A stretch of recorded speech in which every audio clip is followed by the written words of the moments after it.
매년 이맘때가 되면 우리는 추수감사절 예배를 드립니다. 이 추수감사절 하면 제일 먼저 생각나는 것이 뭡니까? 농산물이죠. 밭농사도 있고 논농사도 있고. 그래서 옛날 시골에서 예배를 드리면 그 추수감사주일에 많은 과일들 또 농사진 열매들을 가지고 앞에 이렇게 데코레이션을 하고, 그리고 한 해 동안 주님이 주신 은혜, 감사, 이것들을 나눕니다. 하지만 저희는 농촌에 살지 않고 도시에 살기 때문에 농산물을 매일 보긴 하지만, 그러나 우리가 실제로 직접 농사한 일은 거의 있지 않기 때문에 그런 실제 농사를 지어서 누리는 그런 기쁨보다는 그냥 농산물의 특혜를 받고 산다, 이렇게 말하는 것이 정확할 것 같습니다. 그러니까 우리들의 추수감사절 예배가 어찌 보면 농산물과 연계되지 않은 차원에서 보면 그렇게 실감나지 않을 수 있습니다. 하지만 우리가 추수감사절이라고 하는 것은 꼭 농산물만 이야기하는 것이 아니라 우리의 삶의 흐름, 또 삶의 여정, 생활하는 곳에 있어서 우리의 어떤 농사를 짓는 것 같은 그런 상황들을 돌이켜보면서 반성도 하고 또 그 열매의 가치도 생각해 보는 것이 추수감사절의 의미가 있는 것이 아닌가라는 생각이 듭니다. 저희가 오늘 시편 126편을 읽었는데요.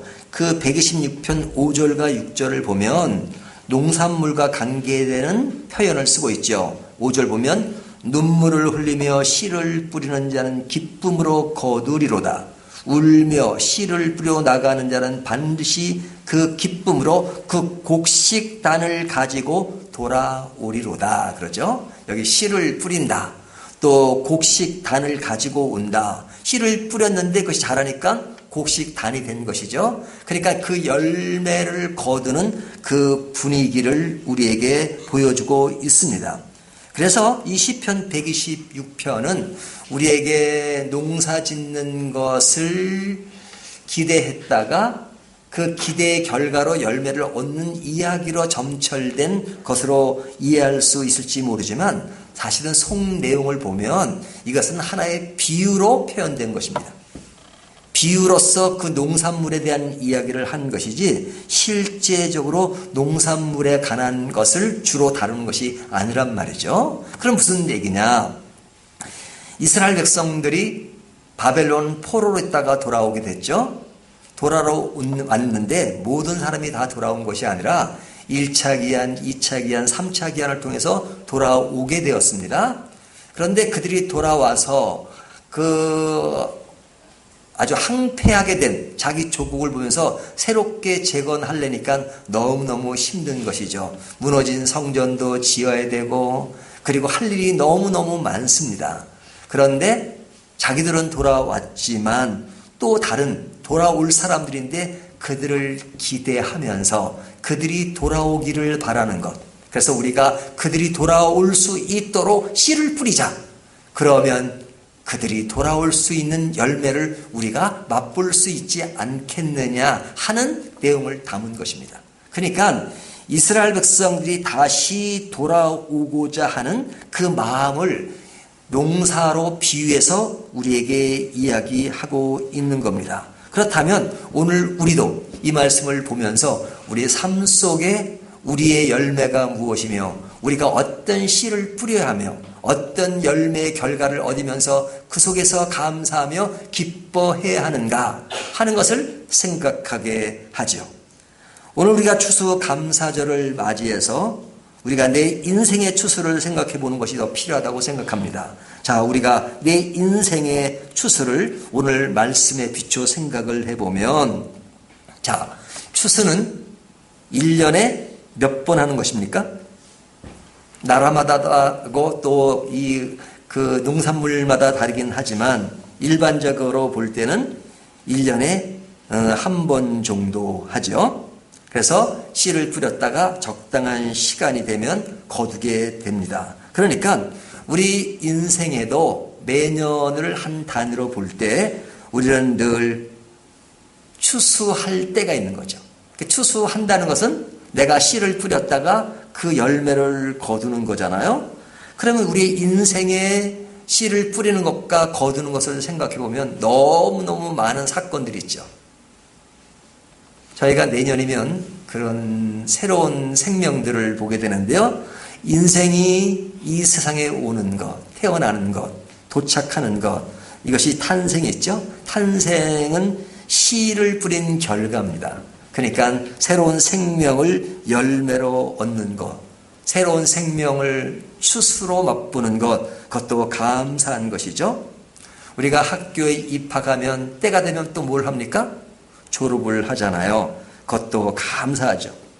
회사에 입사했는데 첫 봉급을 받습니다. 그러면 첫 봉급을 받을 때 예전에 보면은 그 봉급을 무엇을 위해서 썼어요? 부모님이 나를 잘 키워주셔서 내가 회사에 입사하게 되었으니까 부모님 감사합니다 하고 첫 봉급을 부모에게 다 내놓는 자녀들도 있고, 또 다 내놓지는 않지만 우리 어머니가 필요한 내복을 사서 한 벌 드리는 그런 일들도 있었잖아요. 그것이 뭐예요? 내가 회사에 취업을 했는데 그 취업한 결과를, 열매를 내가 지금 맛보고 있습니다 하는 차원에서 그런 일들을 행하는 것이잖아요.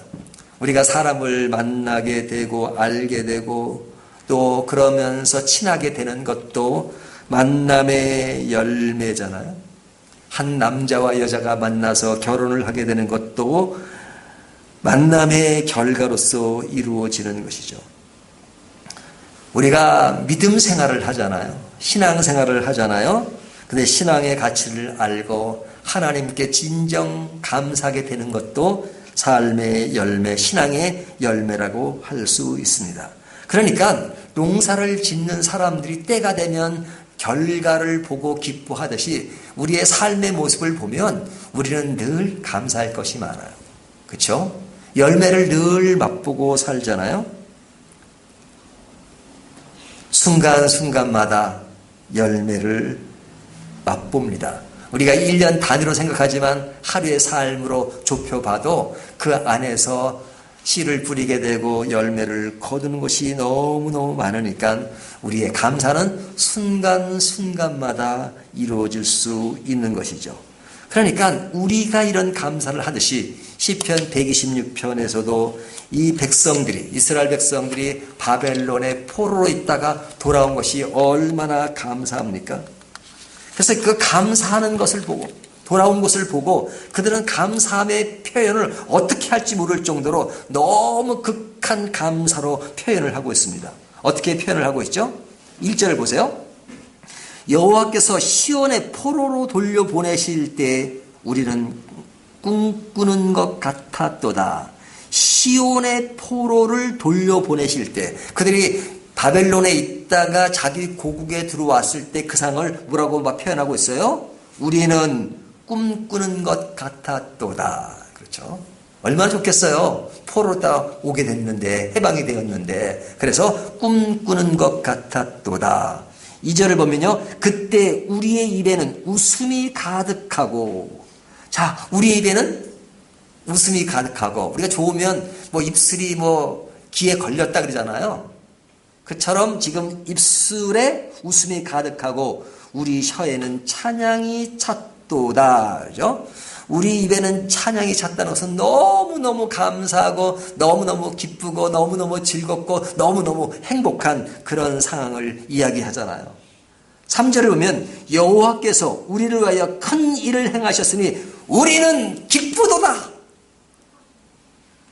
우리는 기쁘다고 말하죠. 왜? 하나님이 큰 일을 행하셨으니까. 자, 여기에 꿈꾸는 것 같고 웃음이 가득하고 혀에는 찬양이 찼고 기쁨이 가득한 그것은 뭐예요? 하나님이 우리를 위해서 해주신 그 일을 보고 그것이 너무너무 좋고 감사해서 하나님께 이런 표현을 하고 있는 것이잖아요. 농사를 지어서 추수를 하게 되는 농사꾼의 마음은 정말로 기쁘죠. 우리의 삶 속에 일어나는 추수를 생각하면 너무너무 감사합니다. 그렇죠? 이스라엘 백성들이 바벨론에서 돌아온 것을 보고 이렇게 감사하듯이 이런 감사의 표현을 하고 있습니다. 그렇다면 우리는 매일의 삶 속에 얼마만큼 이들이 표현한 것처럼 감사하고 사십니까? 그리스도인을 상징하는 가장 중요한 단어 중에 하나가 뭐라 그랬어요? 기쁨이라 그랬잖아요. 기쁨. 우리는 기쁨이 넘칩니다. 그 기쁨은 뭐에 대한 표현이에요? 감사에 대한 표현이죠. 하나님이 우리에게 하신 일들을 보면 너무너무 감사하니까 감사의 마음이 뭐로 노출되는 거예요? 기쁨으로 노출되는 거죠. 그래서 그리스도인이냐 아니냐를 평가할 수 있는 시금석이 뭐냐? 그의 삶 속에 기쁨이 있느냐 없느냐예요. 저는 예수를 믿은 지 오래됐는데도 기쁨은 없어요.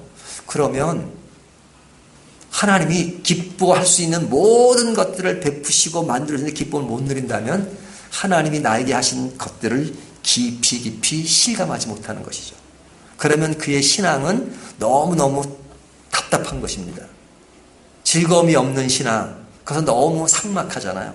하지만 진짜 주님이 누구신지 알고 주님이 나에게 하신 일들, 내 삶 가운데 보여주는 그 모든 것을 보면 너무너무 감사하고 기쁜 것이죠. 그렇다면 우리는 추수감사절을 맞이해서, 아니 추수감사절이 아니라도 매일의 삶 속에서 이 추수를 보고 누구에게 감사해야 될 것인가? 누구에게 감사해야 된다는 것은 뭐 굳이 설명 안 해도 여러분들이 다 아시죠? 누구에게 감사해야 합니까? 하나님께 감사해야 되죠. 그래서 오늘 본문에 보면 이들이 바벨론에서 포로했다 돌아온 것을 기뻐하면서 누구에게 감사해요? 하나님께 감사하는 표현을 1절은 이렇게 하고 있습니다.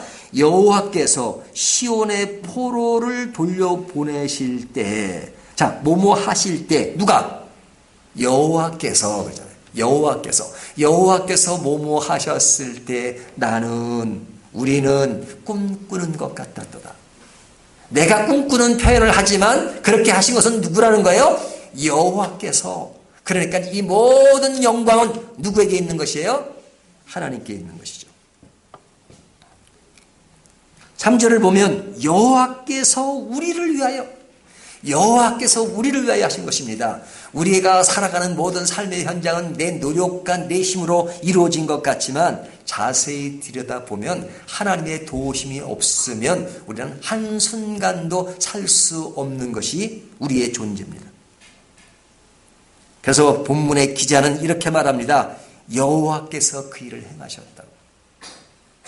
자기들이 노력해서 어느 정도 힘이 있어서 바벨론을 물리치고 그들을 제압해서 바벨론으로부터 돌아온 것이 아니라 그 일을 누가 하셨어요?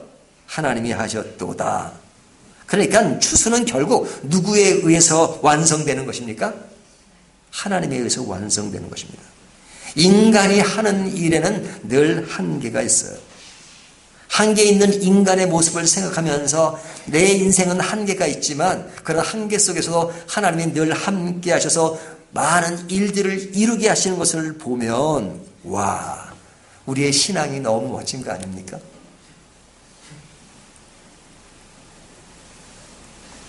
인간 공로 사상은요, 인간이 가지는 가장 큰 교만입니다. 인간이 할 수 있다.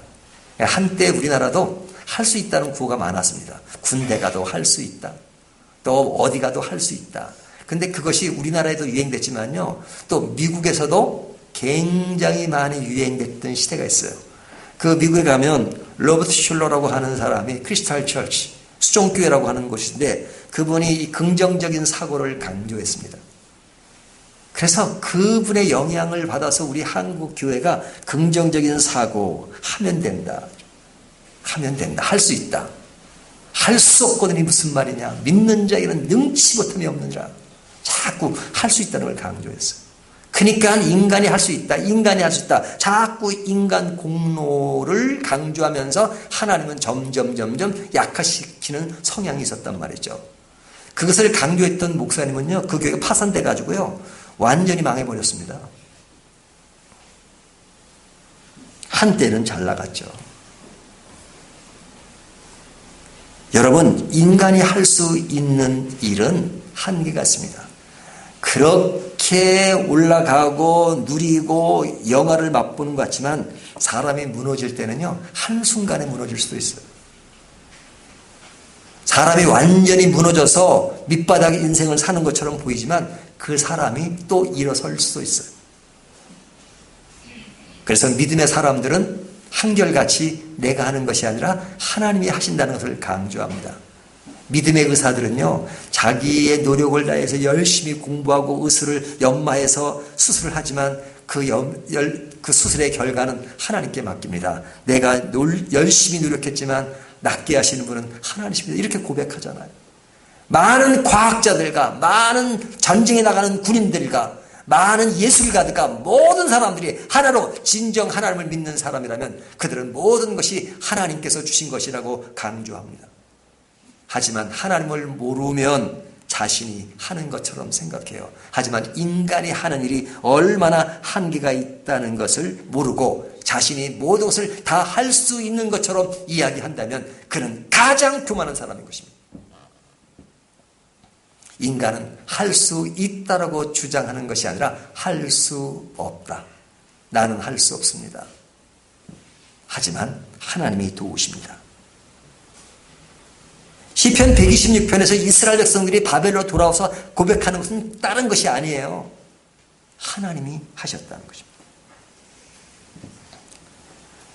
우리에게 추수가 있다는 것은 우리의 삶이 늘 되풀이된다는 것을 이야기합니다. 우리가 추수가 한 번으로 끝나는 것이 아니잖아요. 추수를 하지만 또 다음 해가 되면 또 다른 추수를 해야 하죠. 그러면 또 다른 추수를 맛보기 위해서는 뭘 해야 돼요? 추수할 수 있는 여건을 만들어야 되잖아요. 그래서 4절을 보면 여호와여 우리의 포로를 남방 시내들 같이 돌려보내소서. 그죠? 자, 여기 보면 3절까지는 뭐냐면 자기들이 바벨론으로부터 돌아온 것을 감사하는 것입니다. 하지만 다 돌아온 것이 아니에요. 또 다른 백성들, 다른 백성이 아니라 다른 자기 동료들, 자기 형제들, 그 사람들이 돌아오기를 바래요. 그러니까 그 바람의 마음을 여호와여 우리의 포로를 남방 시내들 같이 돌려보내서도 또 돌아오기를 바라는 마음을 원하는 거죠. 내가 돌아온 것이 하나의 추수로 비유됐다면 그들이 돌아오기를 바라는 것도 또 다른 추수를 그들이 원하는 것이잖아요. 자기 동족들을 생각하면서 아직 돌아오지 않는 동족들이 돌아와야 될 텐데 하고 지금 염려를 하고 있는 것입니다. 자, 그러면 내가 돌아온 것이 추수라면 그 동료들이 돌아오는 추수를 맛보려면 어떻게 해야 합니까? 그 동료를 돌아오게 해서 팔짱 끼고 그다음에 가만히 있으면 올 수 있는 건가요? 오늘 본문은 그렇게 말하지 않습니다. 5절에 보면 눈물을 흘리며 씨를 뿌리는 자는 기쁨으로 거두리로다 그러죠. 눈물을 흘리며 씨를 뿌리는 자는 씨를 뿌려야 합니다. 씨를 뿌리지 않고 열매를 거두기를 바라는 그것은 가장 나쁜 행위입니다. 씨를 뿌리지 않고 열매를 거두기를 원하는 사람들은 그것은 뭐예요? 도둑이나 마찬가지예요. 하나님은 우리에게 많은 것을 주십니다. 하나님의 은혜로 주신 것이에요. 하지만 하나님은 너희는 가만히 있으니까 가만히 있으면 내가 알아주겠다. 뭐 이렇게 말씀도 하시지만 그러나 우리들이 가만히 있기만을 원하지 않으세요. 모든 것을 하나님이 이루시지만 그러나 마치 우리들이 노력해서 얻어진 것처럼 하나님은 우리에게 일하기를 원하세요. 씨를 뿌리기를 원하세요. 바울은 이렇게 고백합니다. 씨를 뿌리는 것은 내가 뿌린다. 물을 주는 것은 내가 물을 준다. 비료도 내가 줄 것입니다. 하지만 자라게 하시는 분은 하나님이시다. 근데 자라는 것이 없다면 물 주는 것과 씨를 뿌리는 것이 무슨 의미가 있습니까? 아무 의미가 없어요. 자람이 있기 때문에 씨를 뿌리고 물을 주고 거름을 주는 것이 의미가 있죠. 플라스틱 꽃을 가지고 심어놓고 물 주고 뭐 비료를 준들 그 무슨 의미가 있어요? 헛된 일이잖아요. 헛된 일. 자람이 있기 때문에 자라게 하시는 하나님의 그 능력이 있기 때문에 씨 뿌리는 것이 가치가 있고 물을 뿌리는 것이 가치가 있고 거름을 주는 것이 가치가 있는 것이죠. 근데 하나님이 혼자서 물을 뿌리고 씨를 뿌리고 다 하실 수도 있죠. 하나님이. 하지만 하나님은 직접 하시지 않고 우리 인간을 향해서 너희들이 씨를 뿌려라. 물을 줘라. 비료를 줘라. 그리고 하나님은 살짝 숨어 계십니다. 그러니까 인간이 착각하는 것이 뭐냐면, 아, 내가 씨를 뿌리고 내가 물을 서 이렇게 자라는구나. 내가 열매를 거두고 이렇게 생각해요. 자신이 하나님인 줄 알아요. 자신이 하나님인 것처럼 아는 것처럼 바보가 없죠. 그것이 교만이고요.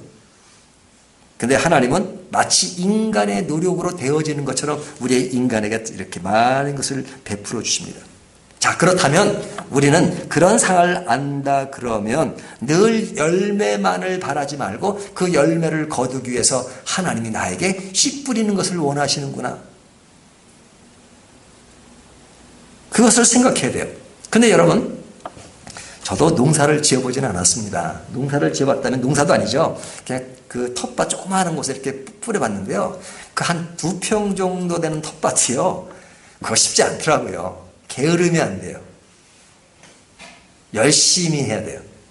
그런데 아주 큰 땅을 농사 짓는 사람들은 그냥 매일매일 밭에 나가서 그 일을 하는 것을 보면서 야, 저분들 참 대단하다 하는 생각이 들어요.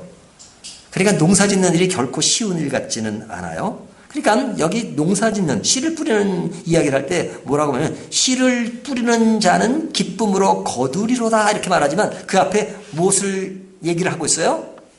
눈물을 흘리며. 아, 씨를 뿌리는데 왜 눈물을 흘려요?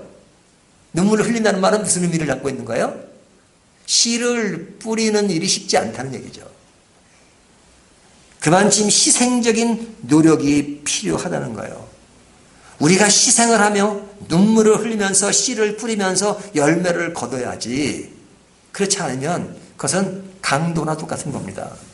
이것은요, 우리가 꼭 이런 행동을 하지 않아도 우리의 생각조차도 그런 것이 되면 안 돼요. 어떤 사람들을 보면 늘 행동하지 않아요. 늘 자기가 수고하지 않아요. 자기가 열정적으로 그 일을 투신하지 않아요. 하지만 세상을 바라보며 주변을 바라며 늘 열매만을 이야기해요. 왜 열매를 못 거두느냐? 열매 거둬라 거둬라.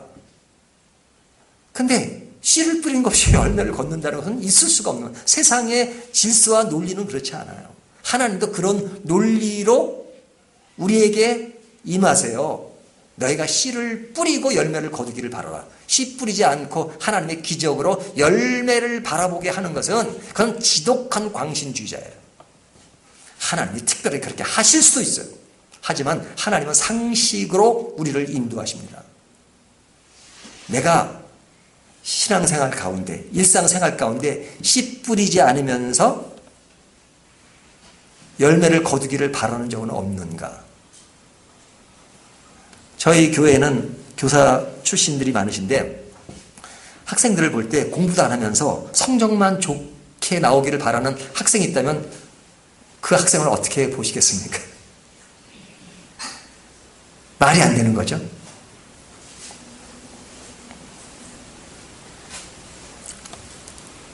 우리는 씨를 뿌려야 합니다. 하나님의 의를 이루려면 우리의 씨를 뿌려야 합니다. 확고한 신앙으로 자라기 위해서는 믿음의 씨를 뿌려야 합니다. 성숙한 신앙으로 자라기를 위해서는 경건의 씨를 뿌려야 합니다. 우리가 늘 말씀을 보고 기도하고 큐티를 하고 하는 이유가 뭡니까? 아이, 뭐 큐티해야 뭐 신앙이 성장할 수 있나요? 아니, 네, 맞습니다. 씨를 뿌려야 돼요.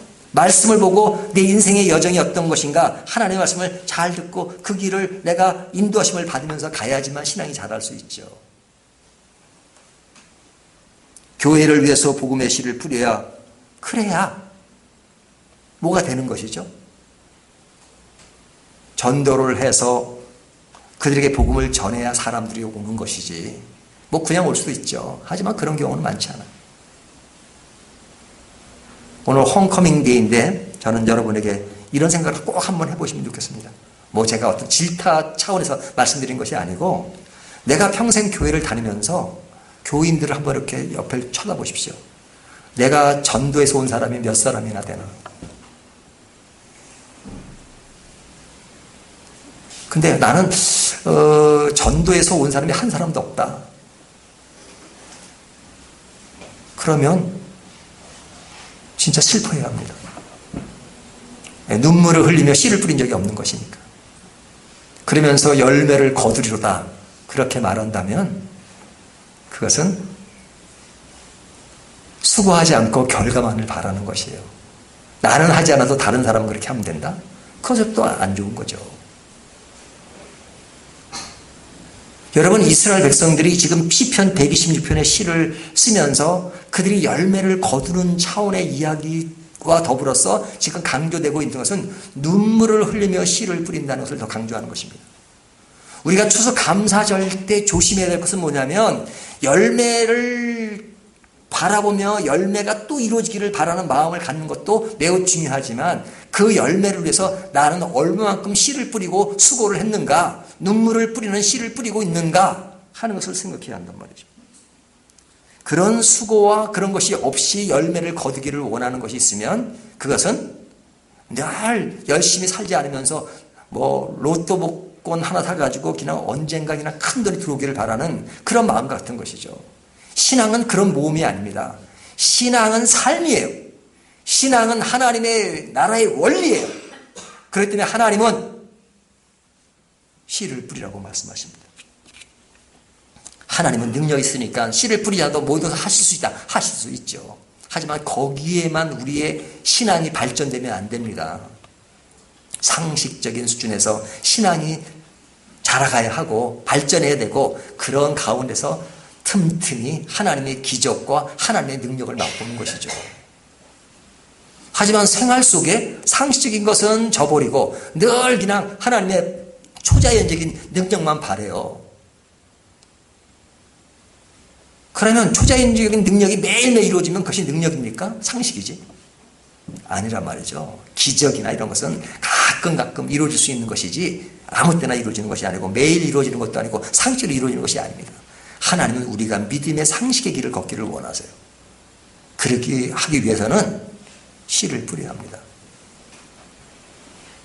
현대 우리 한국 사회는 교육 수준이 너무 높아졌어요. 그러다 보니까 아는 것은 많아요. 아는 것은. 하지만 눈물을 흘리며 씨를 뿌리는 것은 많지 않아요. 헌신하지 않아요. 또 많이 아니까 열매에 대한 얘기는 참 많이 합니다. 그리고 그냥 열매만을 거두기를 원해요. 하지만 오늘 본문은 분명히 말씀하기를 씨를 뿌리는 자는 기쁨으로 거두리로다. 눈물을 흘리며를 강조하고 있습니다. 그 눈물에 대한 의미가 무엇인가 하는 것들을 생각해 보십시오. 여러분 믿음의 대가들을 보십시오. 그들의 업적을 보면 그들은 하나같이 삶의 눈물이 있었습니다. 신앙의 눈물이 있었어요. 파도와 싸워보지 않은 사람은 결코 위대한 선장이 될 수 없는 것처럼 신앙의 경주를 할 때 선수가 노력하지 않고 어떻게 금메달을 딸 수 있겠습니까? 금메달을 딴 선수가 너무너무 감격해서 눈물을 흘릴 때 그 눈물이 무슨 눈물이겠어요? 아, 금메달 좋다. 거기에만 집중해서 흘리는 눈물일까요? 그동안 노력했던, 훈련했던 그런 것들이 마음을 스쳐가지 않았겠어요? 우리의 개인 신앙, 우리의 개인 성숙함, 이런 모든 것들이 눈물이 없이는 불가능하다는 것을 생각해야 합니다. 그렇기 때문에 우리가 안일주의에 빠져서는 안 돼.